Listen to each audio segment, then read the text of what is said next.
आत्मा का खौफ घराती सर्द रात थी। रोहित अपने दादा के वीरान घर में अकेला था।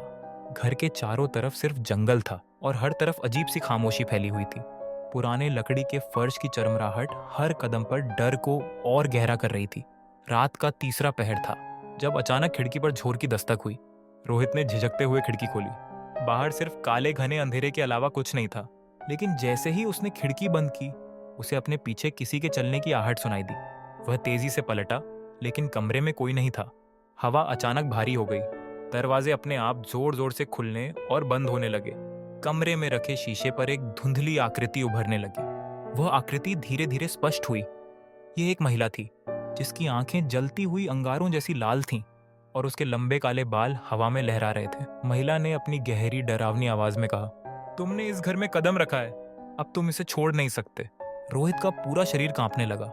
वह भागने के लिए दरवाजे की तरफ बढ़ा, लेकिन दरवाजा अचानक अपने आप बंद हो गया। कमरे में एक भयानक सन्नाटा छा गया। तभी रोहित को अपनी परछाई हिलती हुई दिखाई दी, लेकिन वह उसकी परछाई नहीं थी, यह किसी और की थी। रोहित ने कांपते हुए परछाई के पीछे देखा, लेकिन वह परछाई अब दीवार से बाहर निकलकर उसके सामने खड़ी हो चुकी थी।